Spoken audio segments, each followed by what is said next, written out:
Hey, what it do? What's up? Your girl G here. Welcome back to my channel.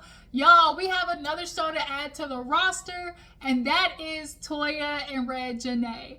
WeTV gave them a show. I can't remember if this is like their second show or first show or not. I feel like there was some family show that they did previously, but nonetheless, I actually did episode 2 last week, but for some reason it would not download and it wasn't working. So we're just gonna pick up on episode 3. Hopefully you guys are all caught up on the episode so far.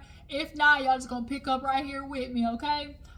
So yeah, the family is giving real Iyanla Van Zant. Where is Iyanla when you need her, okay?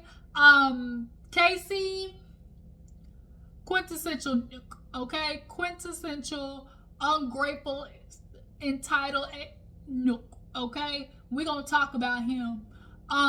Beedy, Polo Tink Tink. That's just all, Polo Tink Tink is all I can say. And yeah, you guys, so let's go ahead and get into the episode. Okay, so we pick up where we left off with the episode with Mel fighting Reginae, Toya at this point, because they all basically told Mel, girl, I don't like you, okay? I don't like what you're doing to my sister, and you getting real manipulative. And Mel was definitely giving them energy back, and she said, man, whatever, and walked out. And Reginae definitely was giving her the heat too. Like, they was going back and forth. So much so, like, that Mel walked out, Reginae followed her. Toya, I love listening to Toya's accent. Like, we didn't go outside because if she touched my baby, we gonna have a problem. Don't nobody lay no hands on my baby now. Put no hands on my baby. So yeah, Mel goes outside, and Danielle, Reginae decides to leave. She like, I ain't doing this. I'ma leave. Because they know good and God dang well, Reginae, if she fight Mel, is going to the court system. She going lawsuit waiting to happen. So Danielle pulls Mel and Beedy to the side after even the grandma. She was like, it's my birthday. It's my birthday. Like, it's my birthday. We're not doing this. So Danielle basically tells Beedy, like, look, girl, you can't keep doing this where you are a passenger seat in your life. Like, if you feel a certain type of way, you gotta say it. It seems what is happening is Beedy is telling Mel all her feelings, and Mel is speaking up for her. And so it's giving off like, oh, Mel's the one putting it in her head, when really Beedy's just putting her feelings out there, and then you let Mel kind of take the heat for it. Or it's like Mel's feeling a certain type of way, and you're not correcting her if she is wrong because you don't want the conflict. Like, Beedy, you can't keep avoiding conflict. So Danielle's like, look, at the end of the day, Beedy, like, they want what's best for you, and what they're watching is you're in love with this girl. Mel, she's in love with you. And Mel's like, well, I love her. They kept saying, like, what we got is a bond. And Danielle's like, F all that. Like, she's in love with you. You love her. Like, what is it? And so Mel, in basically a roundabout way, was like, well, I got love for her, but the agreement we had, whatever has changed, since then, it don't change, what the agreement was. Like, I love men, but I just am attracted to women. So she basically threw Beedy's feelings back in her face. And Beedy was like, yeah, that hurt, but I needed to hear it, and just like, it basically was validation that she wasn't feeling crazy, because this girl got her ex, going on vacation with him. I'm dropping them off at the airport. Like, you say we got this bond, but you still messing with your ex in a certain way, and he don't want me around. Like, Beedy, the writing was all over the wall, but that's something that people in relationships do when they don't want to let go. They know, but they just don't want to let go of this idea that they have in their head, or the little bit of bond that they have with the person, or they just don't want to deal with the hurt of having to leave the person. So you just stick through the delusion. But I really appreciate Danielle because she cuts she gets right down to the foundation of the issue, and that's the type of person I am. Like, let's cut the shit, you know? So yeah, Mel was like, "Can I go? Like, I'm leaving." Like, and so Beedy's like, "Yeah, this gonna be the end of us." So after that, Casey, he performs his Blood in the Eyes song or whatever. You know, Casey, he's just so ungrateful and entitled. See, he wants, his thing is like, y'all don't support me. And it's like, they can do the posting, they could post a link to your song, you know, but at the end of the day, like, at what level, at what point is me supporting you and posting giving you a leg up in something that you haven't necessarily worked for?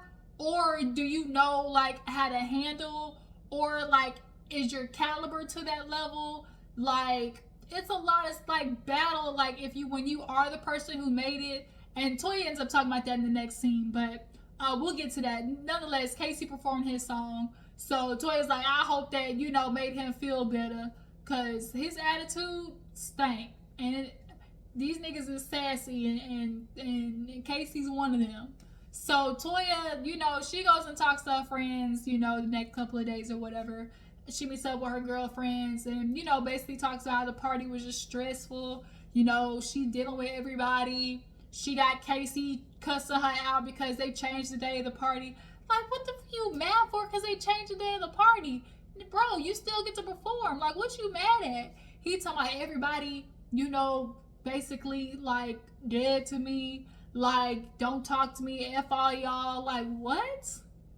This anger that you got, you need to direct it at somebody else, not over here.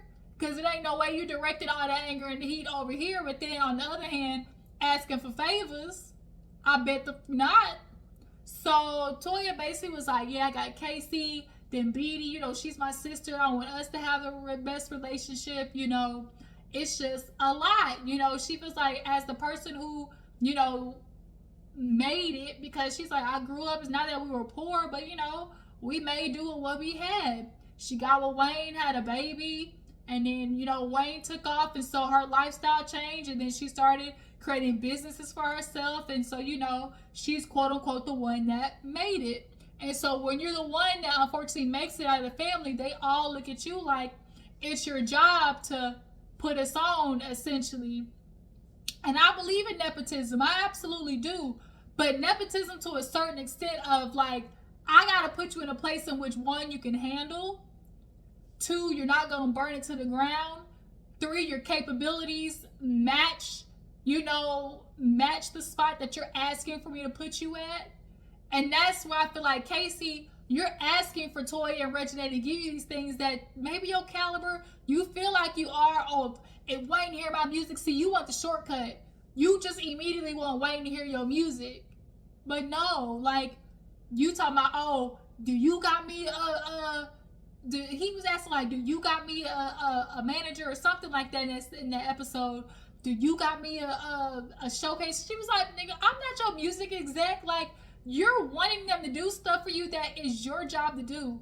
And if you're not showing the work ethic, no, I'm not going to put you on. I'm not going to give you the contact or give away in your music, because your work ethic doesn't follow. So I can do all these things for you, but if your work ethic and the type of person that you are doesn't match it, no, I'm not going to do that. So yeah, Toya just starts like, yo, she's so stressful. She was crying. I felt so bad for her, because she's like, she really wants that family, you know, unit, you know, obviously growing up the way that she did, she really wants it. But sometimes as you get older and as an adult, as you learn, like, even your family sometimes got to be the one to get cut off, like, for real. Like, it may feel harsh, but sometimes it really do got to be your own blood that is cut off to save yourself. Like, family can be toxic too. Like, that's a huge conversation, you know, in the Black community as well. Like, family can be toxic, the church, you know, because because the church can never do no wrong in the black community. The church can be toxic with the ways that they be teaching, you know, like to sink yourself to try to help everybody else swim, or as they say, don't light yourself on fire to keep somebody else warm. Like it's dangerous, and like it's not good for your mental health.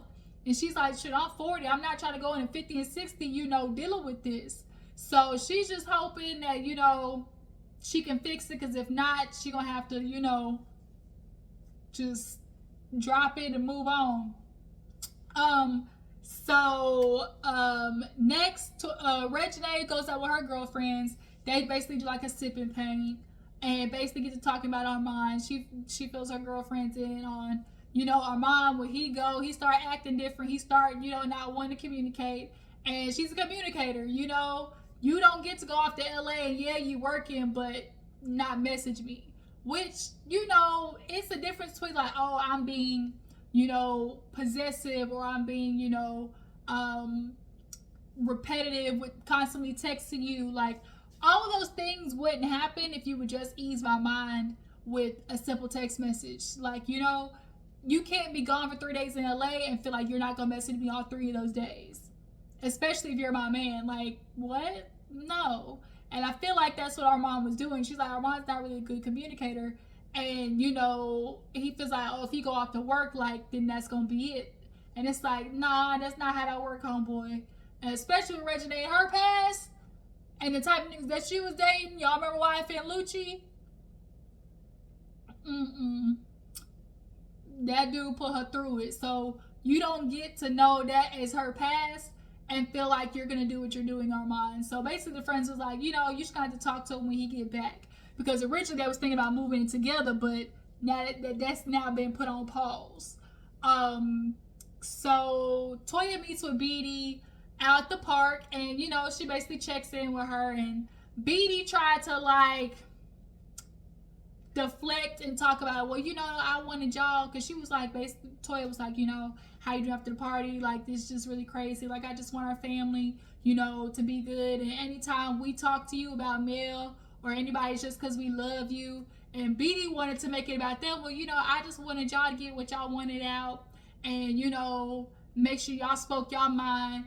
And Toya's like, yeah, but girl, you gotta speak your mind too. Like, you in situations and you just riding the wave because you not speaking up, which is how you ended up in a situation with Mel that wasn't really working for you, but you kept your mouth shut, not saying nothing. And she was like, did you tell Mel? Like, how did you feel? And she was like, well, I tried, but no. Like, girl, what do you mean you tried? Like, you gotta do it. Like, you can't be upset about how you're getting treated and then being quiet about it. And then when people are doing the things that they're doing to you, it's causing you to recluse and like to isolate. And it's like you're kind of putting yourself in pain.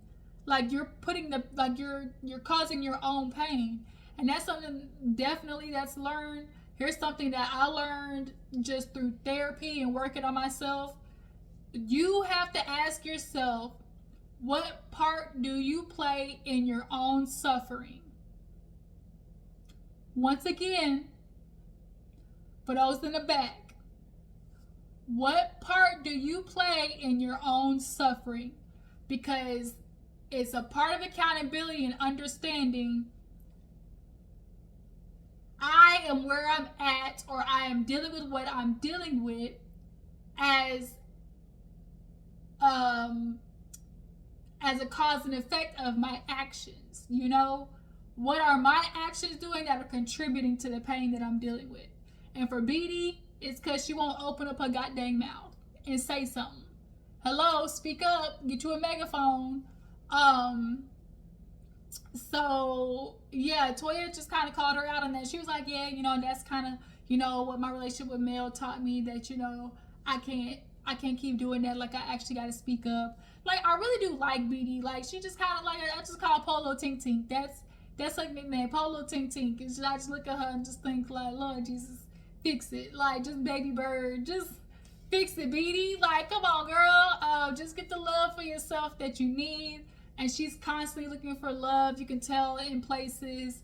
and it's just like, I hope she get that figured out. But she's gonna be living with Toya, and Toya and her basically like, with us living together, like this will be an opportunity for us to obviously talk more and build a relationship and be closer sisters, because that's one thing that Toya wanted. So what happened after that? I think Beedy met with Reginae. So Reginae and Beedy meet, and basically Reginae apologizes to her for kind of popping off, but she's like, I don't feel any different, but I just will apologize for my approach. At the end of the day, I still feel the same way about that heifer. Okay. I ain't like her, and I ain't like how she was, how you was around her. But she was like, look, Beedy was like, yeah, I kind of came to the realization that I was in a situation that I really didn't want to be in, like, or the setup wasn't really working for me, and I just, wasn't speaking up for myself, and I really gotta, learn to do that more. And she was like, just me and Mel, yeah, it's not gonna work. And so Reginae was like, I'm glad that you finally came to that conclusion. Overall, like, don't feel crazy or don't feel stupid. Like, a lot of times people, they always tell themselves that, oh, I would never get caught up in a situation like that. But when emotions are involved, it causes you to not think logically sometimes, especially like obviously men too, but women, like, getting involved in relationships and just it being emotionally charged, it's hard to cut the heart from the headstrings. Like, sometimes you gotta think with the brain and not the heart. And so, but it doesn't change the fact that you're a good person. When you're a good person, you want to see the best in people. That can get you sometimes in toxic situations. When you're a people pleaser, that gets you in toxic situations. When you are a person who tries to believe in people's potential, that can get you in detrimental situations. And just being a good person in general typically gets you effed over, because people take advantage of those that they see as a good person. But at the end of the day, like, don't allow that to make you, like, feel stupid or embarrassed. And that's what Reginae basically was getting at with Beedy. Like, girl, I'd have been through it. Mom had been through it. Like, Mom had to tell me about a situation in I'm pretty sure she talked my wife and Lucci. Like, girl, this nigga got 5 kids. You playing stepmama. He about to go to jail. Like, Lucci, he just big old chiclet tooth ass nigga. Like, that's why his ass in jail now. But yeah, she was like, Mama was the one who pointed it out to me. And when you're on the outside of a relationship, especially if you're single, if you say anything about somebody's relationship, they're immediately gonna dox it and try to throw it to the left, like you don't know what you're talking about. But you're seeing something that they're not, because they're so enveloped in the relationship and emotions are involved that they're not willing to see what you're saying or accept it. It's hard to accept. Maybe you're in a detrimental situation because you want it so bad, So she's like, get to talking about the future, and she's like, well, what do you think about Tom Girl? So I guess they had a collaboration, Tom Girl, which I love the idea of Tom Girl, like a girl that, Tom Girl, like, you sporty spice, edgy spice, girly spice, all of that wrapped up in one. I could wear it with heels or sneakers or Jordans, and so basically they agreed to get rid of inventory. But Reginae, you a little sneaky, because you ain't really like be specific with Beedy. You was like, yeah, girl, like, let's do it, let's get rid of the inventory, but you ain't tell her, like, I'll get rid of the inventory with you, and then that's kind of where my stand ends. Like, I ain't like how Reginae ain't put that out there fully. But Beedy, that just because Reginae might not continue with you doesn't mean that it's not something that you can continue on with, because Beedy definitely, she's in search mode. That moment where you're lost in life is the moment that everybody has, and you're just asking yourself, like, what do I want to do? What is my purpose? What's going to help me feel fulfilled? Like, that lost moment gives you opportunity to really think about what you truly truly want. And maybe, this will be kind of a motivation for Beedy, and just a jump start for her, and really just getting her life together after this whole Mel situation, because she need to get herself together for real. So Reginae ends up talking with Zanique. They're out, and she's looking for a warehouse, and the warehouse was nice, but it was in the city. And Reginae basically tells Zanique about, the situation with Armon, and how they're realizing, like, it's okay to agree to disagree. And, they talked about the thing of them moving, or like him coming back, and just, they just got to do better. Somehow kids came up in the conversation. Reginae was like, not on duty. Like, kids is a no-go right now. Girls, Anique, I love your baby. I love my sister. I like kids around me, but kids of my own, bitch, I'm just getting started. Can't do it. Don't want to add it to the roster. Kids is something that will slow you down tremendously. Not that it make them bring you to a complete stop. Some people, it just adds an obstacle. It just adds another layer of things that have to be handled.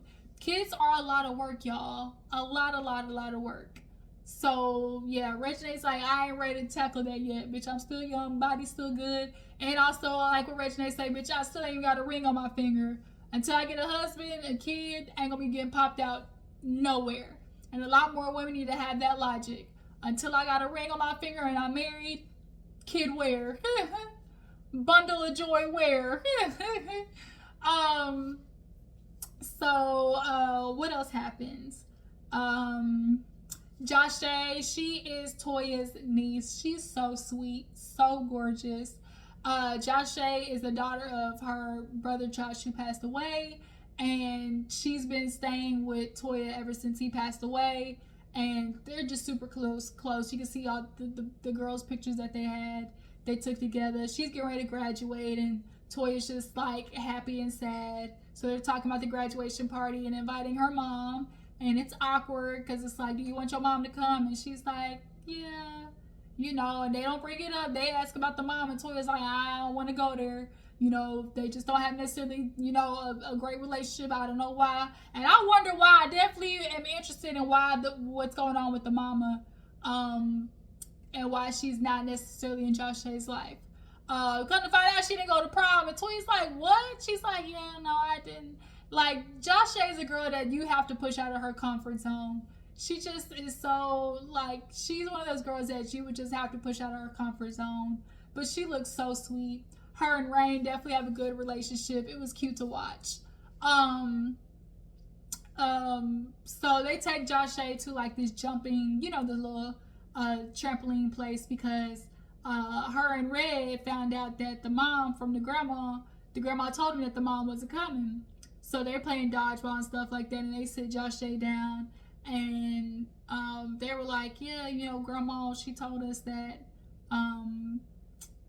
your mama ain't gonna make it. And so Toya was like, how do you feel? And she was like, okay. And you could just see it was written all over her face, just sad. And even Red was just like, man, that pain. But, we're here for her, but Toya gets it, because she's like, my mom and my dad weren't around. It's just when you don't have family around, it can be stifling sometimes, especially as a child. I'm sure not having your mom or dad. We definitely need to, give a woo woo woo woo to Red, because that is a man.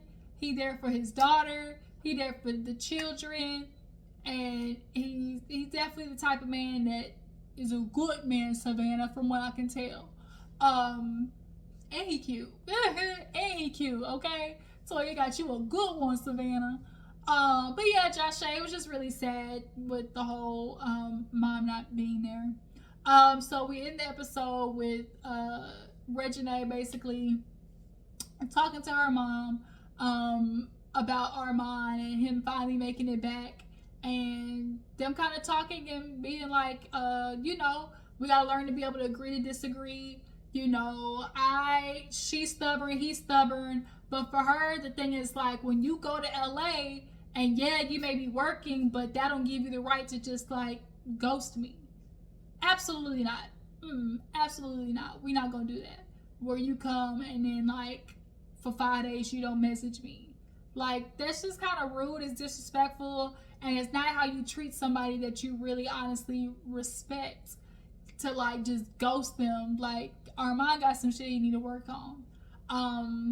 So, you know, her mama Toya just kind of looking at her like, girl, you know, you need to move in a way that it's like you are understanding your worth. Another man will at some point too. Like, it's just understanding the relationship. And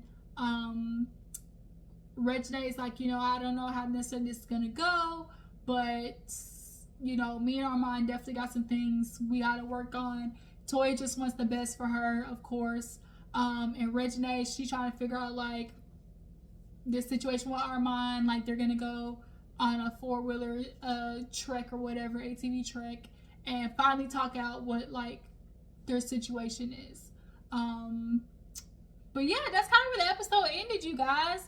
Rain, she's cute. She's got the rainbow situation. Toya's got everybody, you know, with the business deals in the household. As far as the family goes, what do you guys think about Beedy, the mama, Casey? Who do you guys feel like is worse off? Who's the worst out of them? Who got the most problems out of them? Reginae, do you guys feel like, how do you guys feel about Reginae in general? I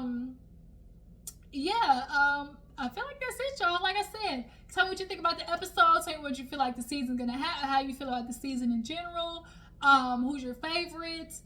Make sure to follow my Instagram and Twitter, and I will catch you next time.